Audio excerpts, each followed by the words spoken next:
이 말씀을 본문으로 해서 너는 내게 부르짖으라 라는 제목의 말씀으로 여러분과 같이 은혜를 나누고자 합니다. 오늘 제가 여러분들에게 읽어드린 본문, 특별히 3절 말씀은 아마 대부분의 성도님들이 거의 암송하고 있는 그런 성경 구절일 것이고, 특별히 기도 응답에 대한 간증에 빠짐없이 함께 따르게 되는 그런 은혜로운 말씀입니다. 너는 내게 부르짖으라, 내가 내게 응답하겠고 내가 알지 못하는 크고 은밀한 일을 내게 보이리라. 참 놀라운 약속의 말씀이죠. 이 말씀은 특별히 예레미야가 하나님의 뜻을 알고자 간절히 기도했을 때 하나님께서 그의 기도에 대한 응답으로 주신 말씀입니다. 이 말씀은 역사를 이끌어 가시는 하나님의 큰 그림을 우리들에게 보여주는 그런 말씀이에요. 여러분, 우리는 굉장히 근시안적이고 바로 내 눈앞에 닥쳐 있는 현실밖에는 보지 못합니다. 먼 데 걸 잘 볼 수 없죠. 숨겨진 것, 장차 나타날 일들, 우리 그런 것들을 우리가 다 알지 못합니다. 그러니까 바로 코앞에 닥쳐와 있는 어려움, 그것 때문에 우리는 얼마나 절망하고 낙심하고 속상하고 상처받고, 그래서 불평도 하고 원망도 하고, 그렇게 우리가 삶에서 방황을 하게 되는 그런 날들이 우리들에게 얼마나 많습니까? 하지만 여러분, 우리 하나님은요, 전체의 역사를 주관해 가시는 그런 역사의 주관자 되시는 하나님이십니다. 하나님은 우리가 보지 못하는 역사의 big picture, whole picture, 장차 나타나게 될 모든 일들의 결말까지 우리 하나님은 다 계획하고 계시고 그 모든 것들을 주관하고 계신다는 거예요.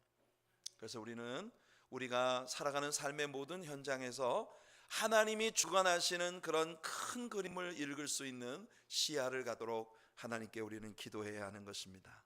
자, 예레미야가 오늘 이 본문 앞에서 닥치고 있었던 현실들을 우리 한번 짚어봅시다.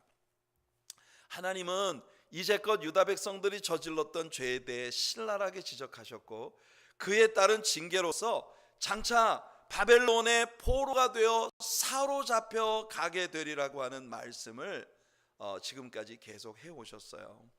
하나님은 이스라엘 백성들이 예레미야 30장에서 불치의 병에 걸렸다 이렇게 말씀하십니다. 치유가 불가능한 그런 질병, 더 아픈 상황은 치유가 불가능한 이스라엘의 상처에 대해 하나님과 이스라엘 백성들 사이에 중보자로 서서 이스라엘 백성들을 하나님께 변호해 줄 수 있는 중보자도 존재하지 않는다는 것입니다. 또 그 상처를 고칠 약도 없다고 하나님께서 말씀하십니다. 하지만 이 고칠 수 없는 상처, 중보자도 없고 약도 없는 이 불치의 상처에 대한 처방을 오직 우리 하나님이 가지고 계시다고 선포하시는 거예요. 하나님은 먼저 이 상처 속에서 이스라엘이 하나님께 부르짖을 것에 대해 말씀하고 계십니다. 예레미야 30장 15절을 보시면 하나님께서 흥미로운 말씀을 하십니다. 너는 어찌하여 내 상처 때문에 부르짖느냐? 내 고통이 심하도다. 내 악행이 많고 내 죄가 허다함으로 내가 이 일을 너에게 행하였느니라. 저는 이 구절을 읽을 때 우리 하나님의 아버지로서의 따스함이 느껴져요. 여러분, 부모가 되어서 자식을 양육해 보면 우리가 이 마음을 알게 됩니다. 어렸을 때 우리가 뭔가 잘못을 해서 어머님이 우리에게 회초리를 들고 우리를 훈계하실 때가 있잖아요. 그럴 때 우리가 막 웁니다. 회초리 맞아서 아프고, 그래서 엄마한테 잘못했어요, 다시는 안 그럴게요, 용서해 주세요 하면서 막 소리 지르면서 막 엉엉 울죠. 그러면 엄마가 하는 말이 뭘 잘했다고 울어? 시끄러, 조용히 안 해? 이렇게 말씀을 하거든요. 그러니까 우리가 이제 우는 것조차도 짜증나고 싫은 것처럼 그렇게 아주 날카롭게 말씀을 하시지만, 사실은 말입니다, 그렇게 이야기하는 어머님 혹은 아버지의 마음 안에는 그래 네가 잘못했지, 다시는 그러면 안 돼 라고 우리에게 용서를 해줄 수 있는 빌미를 이 아이의 부르짖음이 제공하고 있다고 하는 거예요. 그게 어머님 아버님의 마음입니다. 여러분, 하나님께서 우리들이 뭔가를 잘못해서 우리들에게 채찍을 드셨다면 여러분들 그 하나님의 징계를 빨리 끝낼 수 있는 최고의 비결은 하나님 앞에 부르짖고 우는 거예요. 하나님 손 붙들고 아버지 잘못해서 용서해 주세요. 다시는 안 그럴게요. 제가 예전에도 설교 가운데 그런 얘기를 해드렸습니다마는 제 여동생이 있는데 저보다 한 살 아래요. 연년생이에요. 근데 이 녀석은 어렸을 때부터 얼마나 꼼꼼하고 야물딱진지 좀처럼 뭘 실수를 안 해요. 뭘 잃어버리질 않아. 저는요, 어머님이 뭘 사주면 갔다 어디 누구 주고 오고 잃어버리고 오고, 어머님이 맨날 저보고 하시는 말씀이 너 잃어버린 지우개에 싸놓으면 너 키보다 클 거야. 늘 그러세요. 그러니까 여러분, 저는 그렇게 믿음직스럽지 못한 그 어렸을 때 아주 그 허점투성이었던 것 같아요. 그러니까 실수도 잘하고 말썽도 잘 피우고, 그래서 어머님한테 맞기도 잘하지만 저는 빌기도 잘했어요. 예, 어머님이 막 회초리를 때리면 저는 그냥 어머님 손을 잡고 막 매달려 웁니다. 엄마 잘못해, 다시는 그렇게 한 번만 용서해 주세요. 막 이거 울어요. 그러면 어머님이 여지없이 이스라엘을 향해 하나님 말씀하시는 것처럼 늘 그렇게 말씀하셨어요. 시끄러, 뭘 잘했다고 울어? 조용히 안 해? 뚝 이러면서 어머님이 야단을 치시죠. 뭘 잘했다고 울어? 이러면서 야단을 치세요. 근데 제 이 동생은 정말, 여러분, 제가 이게 학교에 그 옛날에는 이제 학교에 육성회비 뭐 이런 거 갖다 내야 돼요. 월사금융 내야 되거든요. 항상 제 동생한테 주세요. 제 것까지. 왜냐면 저는 가져가면 잊어버릴까봐. 그러니까 제 여동생한테 야, 오빠 것까지 네가 갖다 내라. 아주 야무진 아이였어요. 정말 웬만해선 정말 무슨 이렇게 그 실수 저처럼 이렇게 그 허물진 그런 일을 하지 않습니다. 근데 어쩌다가 그래도 뭐 하나 잘못하잖아요. 어머님이 회초리를 드시면 이 녀석은요, 죽어도 잘못했단 말을 안 해요. 그러니까 매를 많이 맞습니다. 저는 실수를 잘하지만 회개도 잘해. 근데 이 녀석은요, 정말 야물딱지인데 뭘 잘못해서 어머님이 회초리 때리면 말을 안 하면 입 꼭 다물고, 그리고 매를 다 맞는 거예요. 나중에는 제가 너무 가슴이 아파가지고 어머니하고 이 녀석 사이에 끼어드는 거예요. 엄마, 용서해 주세요. 제가 잘못했어요. 제가 이 오빠가 돼가지고 이 동생을 잘못 가르쳐가지고 얘가 이 실수한 건 다 내 잘못이에요. 용서해 주세요. 막 이러면서 어머니 회초리 붙들고 막 매달리죠. 우리 어머님은요, 뭔가 어머니가 이 야단치는 일을 빨리 끝내고 용서를 해줄 빌미를 찾고 계신 거예요. 이 아이가 엄마 잘못했어요. 다시는 안 그럴게요. 이랬으면 어머님이 잘못했지? 다시 그럴 거야, 안 그럴 거야? 이제 정말 그러면 안 돼?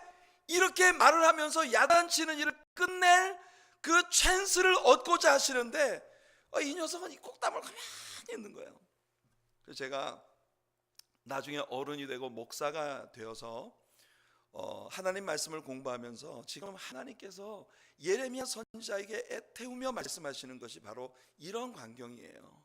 이스라엘이 잘못했어요. 그래서 하나님이 바벨론 느부갓네살을 들어서 이스라엘을 치시는 겁니다. 이스라엘 국가가 엄청난 지금 파멸과 어려움 가운데 처했거든요. 근데 하나님 말씀하세요. 이걸 치료할 약도 없고 누군가 이스라엘과 하나님 사이를 가로막고 서서 하나님 잘못됐습니다. 용서해 주세요. 이 백성 불쌍히 여겨주세요. 그렇게 내게 나와 중보할 사람도 없고. 그런데 여러분, 하나님께서 지금 뭘 기다리고 계시나? 이스라엘 백성들이 하나님께 부르짖으며 기도하며 회개하고 자복하며 돌아오기만을 기다리고 계신 거예요. 정작 이스라엘 사람들이 잘못했다고 부르짖으면 하나님이 말씀하십니다. 뭘 잘했다고 소리를 질러? 조용히 안 해? 그러나 하나님의 마음은 그렇게 하나님 앞에 부르짖고 돌아오는 이스라엘 백성들을 기다리는 우리 어버이의 마음속에 반영되어진 그런 하나님의 마음이 있는 거예요. 우리가 오늘 예배를 시작할 때 제가 여러분들에게 읽어드렸던 예배의 인비테이션 말씀에 시편 50편에서 환난 날에 나를 부르라 내가 너를 건지리니 내가 나를 영화롭게 하리로다 라고 하는 언약의 말씀을 제가 읽어드렸습니다. 여러분, 하나님 말씀하십니다. 환난을 당했느냐, 어려움을 당했느냐, 내게 부르짖어라. 내가 처방약을 갖고 있어. 내가 약을 갖고 있어. 내가 치료할 수 있어. 성도 여러분, 여러분이 어렵다고 느끼시면, 괴롭다고 느끼시면, 삶의 문제에 봉착했다고 느끼시면 오늘 하나님께 나아가 부르짖는 여러분들 되시기를 축복합니다. 예레미야 30장 17절에서 하나님 말씀하십니다. 여호와의 말씀이니라. 그들이 쫓겨난 자라 하매 시온을 찾는 자가 없은즉 내가 너의 상처로부터 새살이 돋아나게 하여 너를 고쳐주리라. 할렐루야. 하나님께서 이렇게 횟조리를 들고 조용히 안 해? 뭘 잘했다고 울어? 이렇게 말씀하시면서도 나는 너희를 치료할 약을 가지고 있어. 너희들의 상처에서 새살이 돋아나게 할 거야. 하나님은 31장에 들어가서 이스라엘의 회복에 대한 말씀을 하시는 것입니다. 이스라엘의 회복은요, 단순한 포로 생활로부터의 귀환만이 아니라 더 나아가서 이스라엘의 먼 장래에 있게 될 메시아의 출현과 이로 말미암은 이스라엘의 완전한 회복의 예언으로까지 확대되어 갑니다. 와우, 하나님께서는요, 전날의 화를 변하여 복이 되게 만들어 주시는 그런 주님이십니다. 하나님은 이스라엘이 훗날 돌아와 시온의 높은 곳에서 찬송하며 여호와의 복으로 인하여 큰 부를 얻고 크게 기뻐할 것이며 그 심령은 물된 동산 같을 것이며 다시는 근심이 없을 것이라고 31장에서 선포하십니다. 이렇게 하나님의 회복의 약속에 대한 예언으로 예레미야는 오랜만에 마음의 평화를 얻게 돼요. 생각해 보세요. 예레미야는 하나님께서 입에 넣어주신 말씀만 선포하는 예언자입니다. 그런데 하나님께서 예레미야에게 계속 시키시는 말씀이 이스라엘을 향한 하나님의 저주와 징계와 이방인들을 들어서 이스라엘을 공격해서 이스라엘을 파멸시킬 것에 대한 그런 말씀만 계속 하게 하니까 예레미야도 하나님 말씀을 전하면서 마음이 얼마나 우울하고 가슴 아프겠어요. 그런데 모처럼 하나님께서 31장에서는 이스라엘의 완전한 회복과 축복에 대한 예언의 말씀을 전하게 하시니까 예레미야가 너무 기뻤단 말이에요. 그런데 사실은 생각해보면 이 기쁨도 잠깐입니다. 왜? 하나님께서 지금 언약하고 계시는 이 축복의 언약은 굉장히 먼 훗날에 이루어질 일들에 대한 말씀이고, 지금 당장 이 예언을 하나님께 받고 있는 예레미야가 처해 있는 이 시점에는 이미 느부갓네살 왕에 의하여 1차, 2차 포로가 벌써 바벨론으로 끌려가고 있는 상황이고, 예레미야를 통해 이제껏 하나님이 예언하게 하셨던 모든 말씀이 모두 눈앞에 현실로 다가오고 있는, 그러니까 예루살렘의 유다의 멸망이 아주 완전히 기정사실화되어진 이런 상황이란 말이에요. 눈앞의 현실은 하나님이 지금 아름다운 축복을 예언하시나 눈앞에 있는 현실은 그 축복의 약속이 아직도 멀리 있는 그런 가슴 아픈 답답함이 있다는 거죠. 자, 이런 와중에 하나님께서 예레미야에게 아주 이상한 명령을 하나 내리십니다. 여러분, 시드기야에 의해서 예레미야는 지금 감옥에 갇혔어요. 정말 예루살렘과 온 유다가 바벨론의 멸망을 당해서 1차, 2차 포로가 끌려가고 느부갓네살은 모두 4차례에 걸쳐서 예루살렘을 공격해 3차례에 걸쳐서 포로들을 바벨론으로 끌고 갔습니다. 지금 유다의 멸망이 목전에 놓여 있는 이런 상황에서 예레미야는 하나님께서 전하라는 말씀 전한 것 때문에 감방에 갇혀 있고요. 그런데 이 와중에 감옥에 갇혀 있는 예레미야에게 하나님께서 명령을 내리십니다. 예레미야야, 너는 너의 고향 아나돗 땅에 있는 내 형제 하나멜의 땅을 돈 주고 사라, 이렇게 말씀하시는 거예요. 여러분 생각해 보세요. 얼마나 의아한 일입니까? 나라가 망했단 말이에요. 원수가 쳐들어와서 이 국가가 다 원수들한테 뺏겨버렸다고요. 소유권이, 국가의 땅에 모든 소유권인 바벨론에 다 뺏겨버렸단 말입니다. 그런 와중에 땅에 투자를 할 사람이 어디 있겠어요? 이런 바보 같은 짓이 어디 있냐고요. 국가가 망했는데 그 망해버린 나라에 땅을 돈 주고 투자하다니, 이미 그 나라는 원수의 소유가 돼버렸는데, 근데 하나님께서 예레미야에게 이상한 명령을 내리시는 거예요. 그 예레미야가 생각합니다. 아니 하나님, 이게 뭔 소리입니까? 국가는 망했고 하나님이 저를 통해서 예언하신 말씀대로 느부갓네살이 올라와가지고 예루살렘을 벌써 다 함락시켜 버렸는데, 아니 아나도 땅에 있는 하나멜의 땅을 날 보고 사라니, 제가 그런 바보 같은 짓을 할 사람이 어디 있어요 하나님? 이러고 있는데 바로 그 다음날 하나멜이 감방으로 예레미야를 찾아온 거예요. 찾아온 예레미야 보고 하는 말이, 야, 내가 지금 엄청난 어려운 가운데 있어서 이 땅을 완전히 뺏기게 생겼는데 보니 네가 토지 무르기를 할 수 있는 내 가장 가까운 근족이야. 그러니까 네가 원하면 헐값에 이 땅을 사라. 이 땅을 토지 무르기를 할 수 있는 권리가 너한테 있어. 그러니까 이 땅을 사라. 이렇게 와서 얘기를 하는 거예요. 그러니까 이거 여러분 얼마나 완전한 컨퍼메이션입니까? 바로 그 전날 하나님께서 하나멜의 땅을 사라고 하셨는데 바로 그 다음날 하나멜이 마치 약속이라도 한 듯이 예레미야에게 와서 내 땅을 네가 사라 이렇게 얘기하고 있는 거예요. 그래서 예레미야는 그 땅을 샀습니다. 그 땅을 사서 이 땅의 문서를 명문 귀족 출신으로 여호야김 왕 때의 관료를 지냈고, 예레미야의 친구로서 예루살렘이 포위되어 있을 때나 훗날 예레미야가 이집트로 끌려갈 때에도 줄곧 그와 동행하며 그의 서기관으로 일을 했던 바룩이라고 하는 사람의 손에 이 땅 문서를 맡깁니다. 자, 여러분, 예레미야라는 인물은요 그냥 하나님께 순종하는 사람입니다. 여러분 생각해 보세요. 예레미야는 그냥 하나님께 순종만 하는 사람이에요.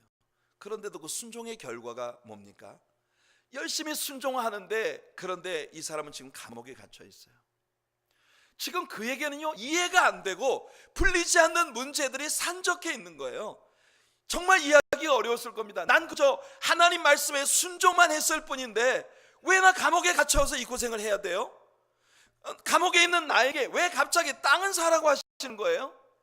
때마침 하나멜이 와서 나한테 땅을 사라고 하니, 하나님, 제가 하나님께 순종하면서 이 땅을 사기는 했지만 이제 유다는 곧 망하게 되고 주권을 상실할 텐데 하나님 나에게 이런 일을 왜 시킵니까? 이런 질문들이 예레미야의 마음을 무척이나 번거롭게 하고 괴롭히고 있었을 거란 말이죠. 바로 이런 상황입니다. 이렇게 번민과 아픔이 가득하고 정말 모든 일들이 이해가 안 되고 하나님께서 대체 무슨 일을 하고 계시는지 납득할 수 없는 이런 상황에서 우리는 예레미야에게 배워야 할 것이 있습니다. 이런 상황에서도 다만 예레미야는 하나님을 믿었다는 것입니다.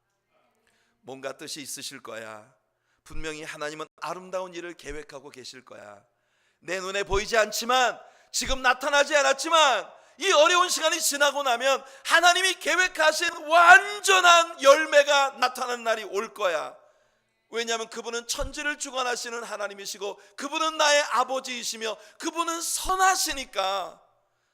여러분, 그들이 가지고 있는 찬송집 시편에 얼마나 많은 노래들이 입을 모아 노래하고 있습니까? God is good and His love endureth forever. 하나님은 선하시고 그의 인자하심은 영원하시도다. 수도 없이 반복되는 찬송들을 가지고 있었던 유대인으로서 예레미야는 그 사실을 믿었어요. 하나님은 좋으신 분이라는 걸, 하나님은 선하신 분이라는 걸, 하나님의 인자하심은 영원하다는 걸. 비록 이 민족이 죄를 지어 하나님께 매를 맞고 있지만, 비록 이 민족이 바보 같은 짓을 해서 하나님 앞에 멸망을 목전에 두고 있지만, 이런 어려운 와중에 하나님이 내게 시키시는 모든 일들을 내가 납득하기 어렵지만, 여러분, 예레미야의 마음속에는 분명 끊임없이 번거로운 많은 질문들이 일어났을 거예요. 하나님, 제가 미쳤습니까? 미쳤다고 그런 짓을 합니까? 하나님, 말도 안 되는 소리예요. 그렇게 하나님 앞에 항변하고 싶은 너무나 많은 질문들이 일어나고 있을 거예요. 왜 이 민족은 이렇게 미련하죠? 하나님, 어떻게 저를 시켜서 주신 그 말씀들 하나도 이렇게 받지 않습니까? 이 민족은 어쩌면 말을 이렇게도 못 알아듣습니까? 왜 이 민족을 이방인의 손에 붙이십니까? 아니, 그것도 어느 정도지. 아니, 바벨론 사람들이 우리보다 낫단 말입니까? 저 사람들은 개 같은 할례도 받지 않고 하나님도 모르고 율법도 모르고 인류 최저의 도덕적 수준을 가진 자들이에요. 그런 그들보다는 그래도 우리가 낫지 않습니까? 근데 어떻게 저들을 들어 우리를 치십니까? 하나님이 행하시는 일들을 하나도 이해하기가 어렵습니다. 뭐 하십니까? 하나님 주무시나요? 나는 왜 감옥에 있죠? 내가 뭘 잘못했나요? 하나님이 하라는 대로 했지 않습니까? 근데 나 왜 감방에서 이런, 요즘 시쳇말로 개고생을 해야 해요? 그렇게 하나님 앞에 항거하고 싶은 마음이 예레미야에게 굴뚝 같았을 거란 말입니다. 그렇지만 예레미야는 순종하는 쪽을 선택한 것이에요. 성도 여러분, 오늘 바로 이런 믿음의 선택을 가지는 성도님들 되시길 축복합니다. 저는 예레미야의 마음속에 이와 같은 의혹들이 일어나고 있었다는 게 제 자신에게 참 많은 위안이 되고 기쁨이 됩니다. 왜냐하면요, 제 마음속에도 항상 하나님께 대한 그런 의혹이 있거든요. 그러니까 그런 의혹을 가진 게 나만 아니라 예레미야도 그랬네. 그 예레미야도 그랬는데 뭐 예레미야의 발 밑에도 미치지 못하는 나 같은 사람이야. 얼마나 하나님께 원망이 많고 불평이 많겠어. 그러니까 하나님 나를 이해하실 거야 하는 위안이 제 마음속에 드는 거죠. 성경을 공부해 보면요, 성경 속에 있는 모든 위대한 믿음의 사람들이 다 그와 같은 환경을 접했다는 걸 우리는 봅니다. 사실 그들 앞에 다가오고 있는 일들을 아무것도 몰랐죠. 아무것도 몰랐단 말이에요. 아브라함을 생각해 보세요. 하나님께서 다짜고짜 메소포타미아에서 강 건너편에서 정말 너무나 유복하게 살고 있었던 아브라함을 하나님이, 아브라함아, 너는 너의 본토 친척 아비 집을 떠나 내가 네게 지시할 땅으로 가라. 아니, 어느 땅이라고 지시도 안 해주셨어요. 앞으로 지시해 줄 그 땅으로 가라. 아니, 이 순서가 틀렸지 않습니까? 하나님께서 아브라함 보고 어디로 가라라고 말씀하는 게 아니에요. 일단 떠나라. 먼저 떠나라. 어디로요? 일단 떠나고 난 뒤에 얘기해 줄게. 세상에 이런 명령이 어디 있겠습니까? 그런데 아브라함은 순종했단 말이에요. 히브리서 기자는 히브리서 11장에서 말합니다. 아브라함이 갈 바를 알지 못했지만 그러나 하나님께 순종하며 떠나는 믿음을 가졌다는 거예요. 모세도 마찬가지입니다. 하나님 왜 하필이면 접니까? 전 자격 미달이에요. 제 혀가 어둔해서 말도 잘 못합니다. 보낼 만한 사람을 찾으세요. 그는 질문했습니다. 하나님, 이 백성들 보세요. 내가 이럴 거라고 말하지 않았습니까? 내 말대로 됐죠? 왜 이런 백성들을 저에게 맡기십니까? 끊임없는 모세의 원망과 불평이 하나님께 이어졌지만, 그러나 모세는 말입니다, 그런 납득할 수 없는 현실 속에서도 다만 하나님께서 가라는 곳으로 갔고 만나라는 사람을 만났고 하라는 말을 했고 하라는 일을 행했던 거예요. 믿음은 바로 그런 겁니다. 저는 오늘 이 아침 예배하는 저와 여러분 모두가 이런 믿음의 사람들이 되기를 축복합니다. 모든 걸 다 이해하기 때문이 아니라, 모든 걸 다 알기 때문이 아니라, 우리는 하나님이 계획하신 빅 픽처를 정말 아주 작은 한 부분만을 보고 있는 그런 사람들이지만, 그러나 여러분, 우리는 하나님을 다만 믿고 찬양해야 할 사람들입니다. 이와 같은 상황에서 제게 가장 큰 위안을 주는 사람이 하박국 선지자입니다. 그는 하나님께 질문이 많았고 불평도 많았던 선지자입니다. 계속되는 이스라엘의 죄에도 불구하고 하나님이 이스라엘을 징계하지 않으셔요. 이해가 안 됩니다. 왜 이런 자들을 그냥 두시죠? 하나님 뭐 하십니까? 하나님 죽으셨습니까? 하나님께서 말씀하십니다. 아니야, 내가 저들을 칠 거야. 그럼요, 그러셔야죠. 그런데 내가 이방인들을 들어서 저들을 뭐라고요, 하나님? 아니, 저 이방인들은 우리보다 낫습니까? 할례도 받지 않고 하나님도 모르고 율법도 모르는, 아니 저 이방인들을 들어서 하나님 백성을 치신다는 게 말이 됩니까? 하박국은 끊임없이 하나님 행하시는 일에 대해서 이의를 제기합니다. 그러나 여러분, 하박국은 뭐 했습니까? 순종을 선택했습니다.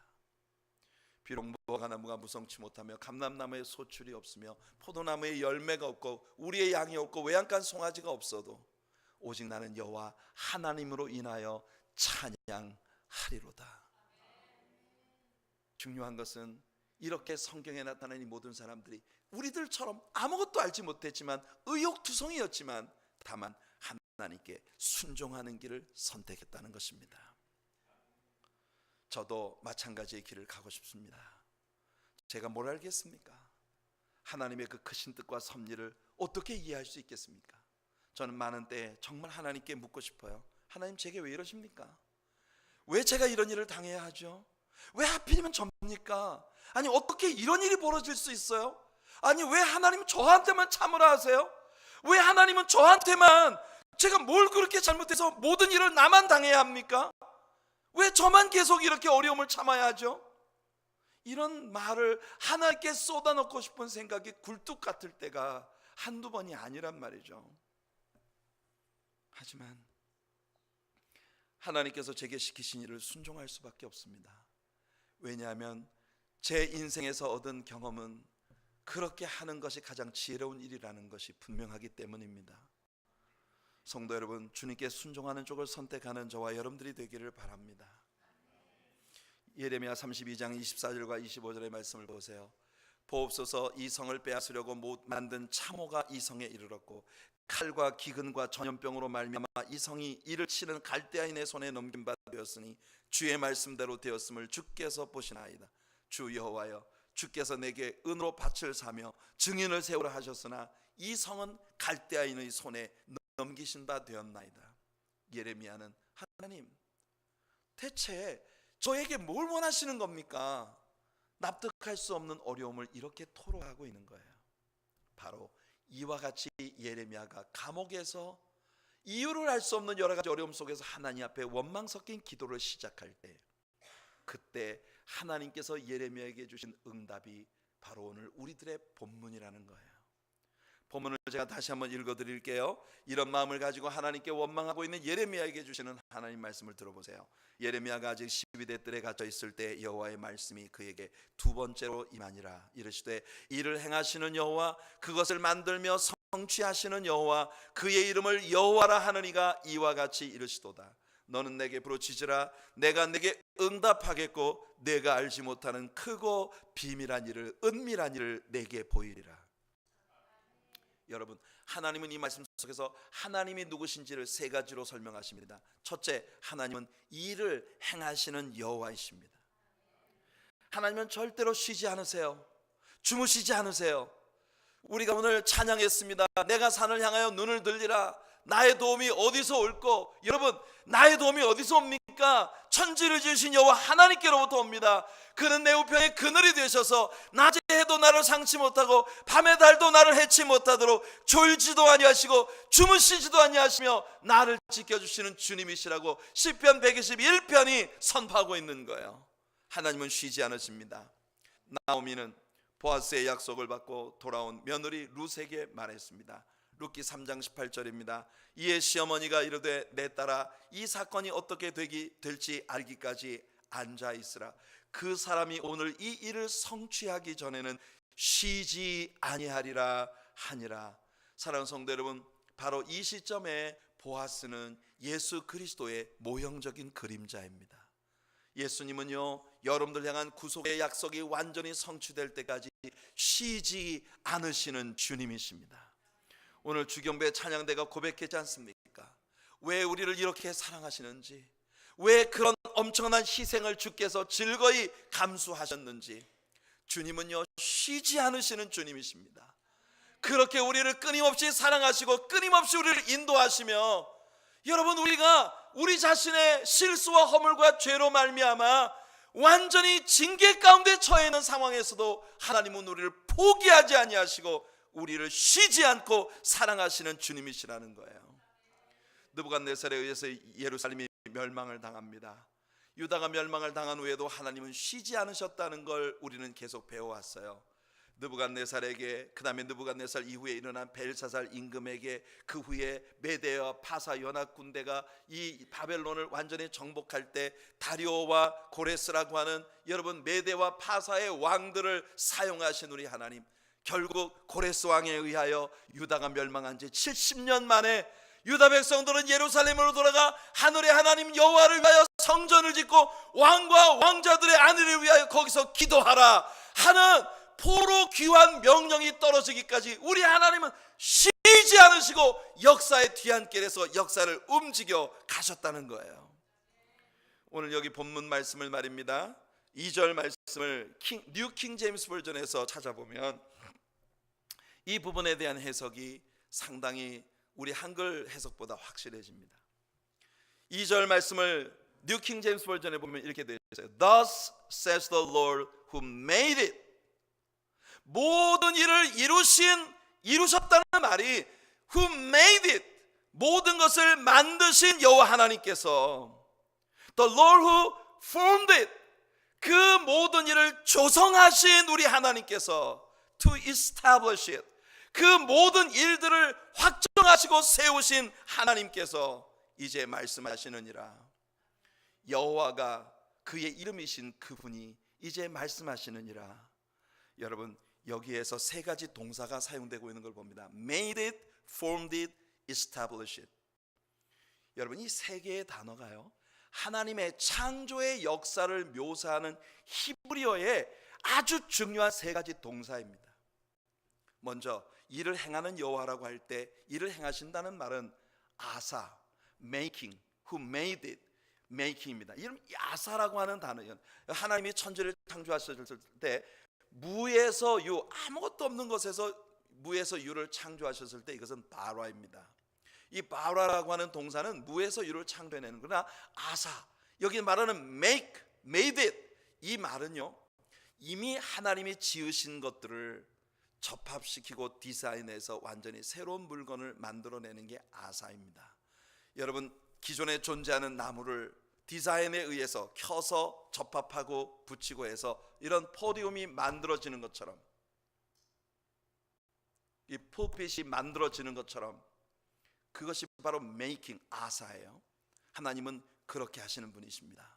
하나님은 여러분을 창조하셨어요. 그런데 여러분, 여러분의 환경과 모든 것들을 여러분들 하나님께서 접합하셔서 우리가 지금 전혀 볼 수 없는 새 물건을 만드시는 분이십니다. 뿐만 아니라 하나님은요, 일을 행하시는 여호와라고 말씀하십니다. 이 행하시는 여호와에서 이 행한다, who formed it, 그것을 조성하신다는 그런 개념이에요. 지으시는, 일을 지으시는 하나님. 여러분이 formed라고 하는 말은요, 야차르라고 하는 동사입니다. 우리는 창세기 1장에서 하나님의 천지 창조에 대해 배울 때 바라, 아사, 야차르라는 세 가지 히브리어 동사에 대해서 자세히 배웠습니다. 이 야차르는요, 아사가 기존에 존재하는 것을 그냥 그대로 이렇게 디자인해서 뭔가를 만들어내는 것이라면, 야차르라고 하는 것은 유기적인 숙성 작용에 의해서 성장하고 자라서 완전히 몰라보게 새로운 것이, 새로운 존재가 되어 있는 그런 모습을 말하는 거예요. 이 단어를 가장 알기 쉽게 사용한 곳이 어디냐? 이사야 43장입니다. 이사야 43장 1절에 보면 이런 말씀이 나옵니다. 우리 한번 같이 읽어볼게요. 시작. 야곱아, 너를 창조하신 여호와께서 지금 말씀하시느니라. 이스라엘아, 너를 지으신 이가 말씀하시느니라. 너는 두려워하지 말라. 내가 너를 구속하였고 내가 너를 지명하여 불렀나니 너는 내 것이라. 여기 야곱을 창조하셨다고 할 때 이 창조는 바라입니다. 여러분, 여러분이라는 존재를 이 땅에 탄생하게 한 건 우리 하나님의 창조입니다. 하나님이 여러분을 지으셨습니다. 그런데 지음받은 야곱이요, 이스라엘 될 때까지 얼마나 엄청난 과정들이 필요했는지 우리는 배웠습니다.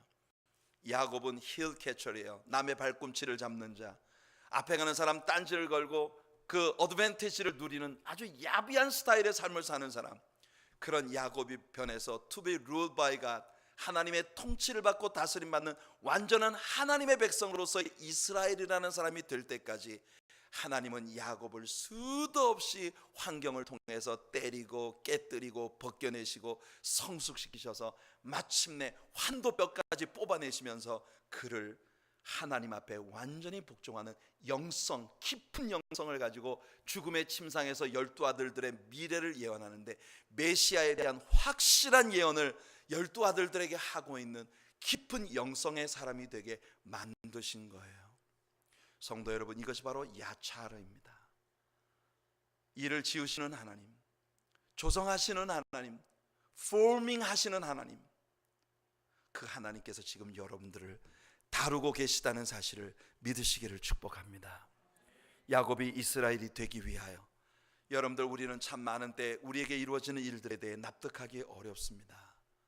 그런데요, 지금 하나님은 일하시고 계신 중입니다. 야곱이 변해서 이스라엘이 되기까지 하나님은 지금 우리에게 다가오는 모든 어려운 문제와 환난과 역경들을 사용하셔서 큰 그림을 완성시켜 가시는 중이세요. 게다가 마지막 세 번째로 하나님은 이 말씀에서 그 이름을 여호와라 하느니가 말씀하시는 여호와가 뭡니까? Becoming one. 어떤 분이 되시는 분이란 말이에요. I am 이게 여호와예요. 그 뒤에 뭐가 와야 되잖아요. I am the creator. I am the healer. I am the shepherd. 여러분, 구약 성경에서 하나님은 끊임없이 여호와라는 이름을 완성시켜주는 보호들을 사용하여 하나님이 누구신지를 우리에게 보여주십니다. 여호와 니시, 여호와 라파, 여호와 샬롬, 여호와 로이, 여호와 짓케누, 여호와 샤마. 여러분, 이 여호와를 완성시켜주는 완전한 이름 속에서 우리는 여호와 슈아, 구원이 되시는 여호와이신 예수 그리스도를 보는 것입니다. 하나님은 여러분의 하나님이십니다. 그가 지금 여러분과 함께 계십니다. 그는 쉬지 않고 일하시는 하나님이십니다. 그래서 오늘 이 본문이 우리에게 주는 마지막 레슨은 바로 이것입니다. 정말 예레미야의 기도의 놀라움이에요.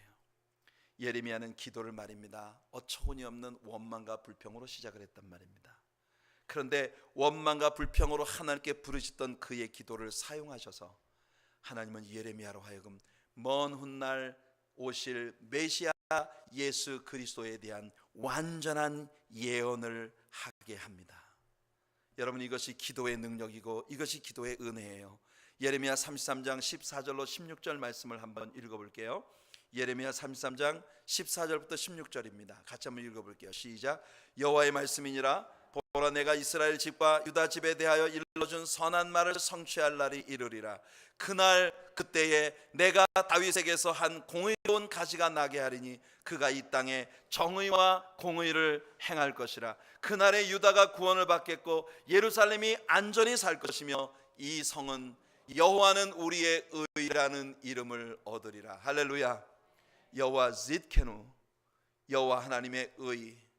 여러분, 하나님은 지금 예레미야를 통하여 훗날 예수님이 재림하셔서 예루살렘에서 온 세계 열방을 통치하는 킹덤 에이지가 시작될 때, 그때 이 땅에 이루어지게 될 엄청난 일을 지금 예레미야를 통해 예언하게 하시는 거예요.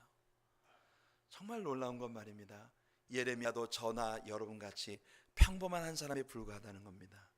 그런 그가 닥쳐온 여러 가지 어려운 일들로 하나님 앞에 왜, why 그렇게 묻고 있었던 원망투성이인 예레미야의 그 기도를 하나님은 들으시고, 너는 내게 부르짖어라. 내가 내게 응답하겠고 내가 알지 못하는 은밀한 일을 너에게 보여줄 것이다. 여러분, 이것이 바로 기도의 능력인 것입니다. 우리는 한나의 기도에 대해서 배웠어요. 한나가 얼마나 유치찬란한 이유로 그녀의 기도를 시작했는지 우리 배웠습니다. 세상에 그의 남편 엘가나가 분인나라고 하는 다른 여자를 통해서 애를 갖다 쑥쑥 낳는 거예요. 아니, 그러니까 한나한테 말이에요. 이 분이 누굽니까? 엘가나가 한나를 보고 맨날 말합니다. I love you, honey. I love you so much. 근데 사랑은 한나를 하는데 왜 분인나가 애를 찾구나? 이게 납득하기 어렵잖아요.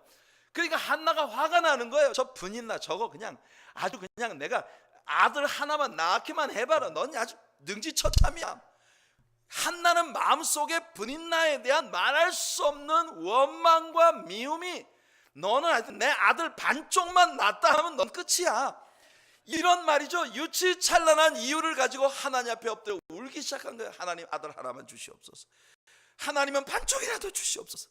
저 분인나 저거 늘 내 마음을 격동시키는 저 여자를 하나님 아버지, 내가 그냥 보기 좋게 그냥 콧대를 무너뜨리게 하나님 나에게 승리를 주시옵소서.